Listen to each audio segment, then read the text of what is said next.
ત્યાં ફંક્શનમાં તો બધાને વચ્ચે આમ જોર જોરથી બધી વાતો કરતી હતી ને અહીંયા આવીને જ તારું મોઢું ચડી જાય છે. અરે તને પૂછું છું, તને કહું છું વાત હું છે એમ. કાંઈક બોલીશ કે હવે કાંઈ નહીં, બસ મૂંગા મોઢા બેઠા જ રહીશ? તમારે જે વાત મને કેવી જોવે ને મને બારવાળા પાસેથી ખબર પડી. હા પણ કઈ વાત મને કે તો ખબર પડે ને. નિશા મળી હતી મને ફંક્શનમાં ને એને મને એમ કીધું કે તમે કંઈક 10 લાખ રૂપિયાનું રોકાણ કર્યું છે.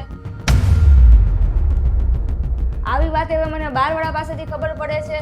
અરે પણ હું થઈ ગયું, એનો હસબન્ડ છે, મારો ભાઈબંધ છે, અને એને મને એમ કીધું હતું કે ભાઈ આ જગ્યાએ રોકાણ કર, તને સારું રિટર્ન મળશે. તો મેં કરી નાખ્યું. એમાં હું આખા ગામમાં કેતો ફરું? તમને 10 લાખ ની નાની એવી વાત લાગે છે? હવે નુકસાન થઈ ગયું તો શું કરવાનું? આપણે બે તો રોડ ઉપર જ આવી જશું ને. અરે પણ તમને ખબર જ શું હોય કે ક્યાં રોકાણ કરવું ક્યાં ન કરવું એમ? તમને તો બે જ વસ્તુની ખબર પડે છે કે કાં તો હોનું લઈ લો કાં તો એફડી કરી નાખો, બીજું તો કાંઈ ખબર પડતી નથી. એટલે પછી મેં કાંઈ તને પૂછ્યું જ નહીં. જો હું તને કહેતો તું તો એમ કહેવા માટે કે આમાં તો આમ થઈ જાય, આમાં તો તેમ થઈ જાય, વયું જાહેર ન્યાય તું કદાચ કરવા જ ન દે તે આગળ. પ્રોબ્લેમ એ નથી કે તમે રોકાણ કર્યું, પણ તમારા ભાઈબંધને બધી વાતની ખબર હોય છે, પણ મને કાંઈ ખબર જ નથી હોતી. આ હું તમે બે જોર જોરથી રાડું નાખો છો?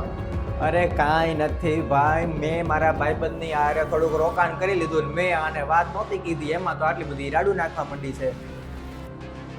હવે મને એક વાતનો જવાબ આપો કે તમારા જમાનામાં જ્યારે પપ્પાએ બધું લીધું હતું, જમીન લીધી હતી, આ ઘર લીધું હતું, ગામડે ખેતર લીધું હતું, કાંઈ પણ જેટલી વસ્તુ બધી લીધી હતી એમાં તમને ક્યારેય પૂછ્યું હતું કે હું આ લઉં કે ઓલું લઉં? અને તમને ક્યારેય કાંઈ કીધું હતું?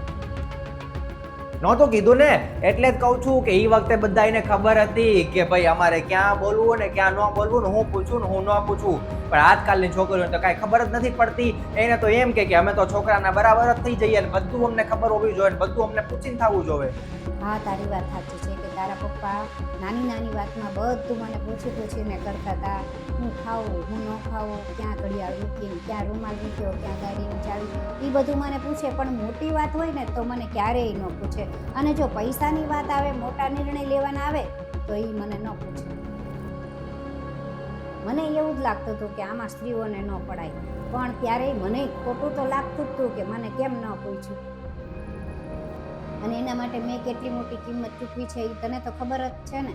આજથી 20 વર્ષ પહેલાં તારા પપ્પાને એટેક આવ્યો હતો ને આપણે દવાખાને લઈ ગયા હતા, ત્યારે ડૉક્ટરે શું કીધું હતું? તાત્કાલિક 5 લાખ રૂપિયા લાવો. પણ મને ક્યાં ખબર જ હતી કે કઈ બેંકમાં પૈસા છે, એટીએમનો નંબર મને ક્યાં કાંઈ આવડતું જ હતું. અને ત્યારે બેંકમાં લાખો રૂપિયા હતા, પણ શું કામના? મને જ નહોતી કાંઈ ખબર તો. અને બધા સગા સંબંધી પાસે મારે ભીખ માગવી પડી હતી. અને એ વાત તો જવા દે કે કારણ કે હું તો ત્યારે એટલું બધું ભણેલી નહોતી, મને કાંઈ ખબર પડતી નહોતી. પણ આ મનીષા તો બધું ભણેલી ગણેલી ને હોશિયાર છે, તો તારે એને બધી વાત કેવી જ જોવે. નહીંતર ક્યારેક એવી પરિસ્થિતિ થઈ ને તો આપણને કાંઈ ન આવડે.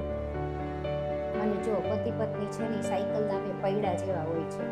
બે પૈડા હરખા હાલે ને તો જ સાયકલ હાલે, એની જેમ તો જ આપણી જિંદગી હાલે. અને એક વાત કે કાલ સવારે તને કાંઈ થઈ જાય તો આ છોકરાઓનું ને આ મનીષાનું બધાયનું પેટ ભરવા હું તારા ભાઈબંધ તો આવશે? અને મનીષા છે એ આ ઘરની વહુ છે, તો એને બધી વસ્તુની ખબર હોવી જોઈએ. પૈસાની રીતે અને તકલીફની રીતે બધી ખબર એને હોવી જોઈએ. અને બીજાને બધું કહેવાથી કાંઈ ઘર નથી આવતું, પણ પરિવારમાં બધી વાત કરીએ ને તો સારી રીતે આવે. સાચી વાત છે મનીષા, મારી ભૂલ થઈ ગઈ. પણ હવેથી જ્યારે પણ કાંઈ ભવિષ્યમાં જે કાંઈ નિર્ણય લઈશ ને હું, પૈસા માટે ના હોય કે કોઈ પણ વસ્તુ ના હોય, પણ હું તને બધા કહીશ.